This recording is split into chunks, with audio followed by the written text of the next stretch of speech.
Bonjour, je m'appelle Nathalie Ritier, j'ai 55 ans, je suis doula de fin de vie et je travaille pour l'entreprise de pompes funèbres Baracessa dans le Valais central.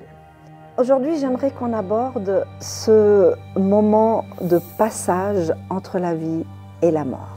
Imaginez que vous soyez en pleine forme, c'est le matin, et vous êtes un petit peu comme ça entre deux mondes, en train de rêver, à moitié réveillé, mais pas complètement. Et quelqu'un arrive avec grand bruit dans votre chambre en disant « Hey, salut !» Ça vous fait sursauter, c'est très désagréable. Maintenant, imaginez que vous soyez malade. Vous êtes dans un état fiévreux, vous avez un peu mal partout, vous êtes toujours dans ce moment entre deux mondes. Et que quelqu'un arrive à nouveau à grands cris « Alors, ça va mieux aujourd'hui ?» Ça réveille vos douleurs. C'est hyper désagréable. Alors que dire quand on est en train de mourir? La personne qui est en train de mourir, elle est vraiment entre deux mondes.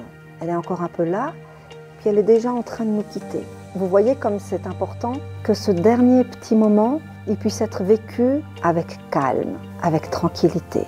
Quand on est un accompagnant, l'important c'est d'être présent, d'avoir une qualité de présence très attentive. C'est être au service de la personne qui est en train de partir pour pouvoir répondre au mieux à ses besoins. Mourir, c'est quelque chose d'intime. Si vous avez l'occasion de veiller un de vos proches qui est sur le départ, pensez-y. Essayez d'installer une ambiance toute douce.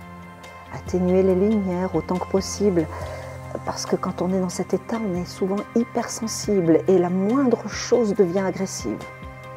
Donc veillez à avoir quelque chose d'harmonieux, de calme, de paisible. Je trouve que c'est important de savoir ces choses-là pour permettre à la personne de partir le plus sereinement possible.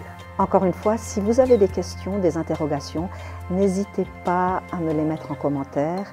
Ça nous donnera l'occasion de partager nos réflexions. Continuez de parler de la mort entre vous, parce que parler de la mort, c'est aussi et surtout parler d'amour. À bientôt.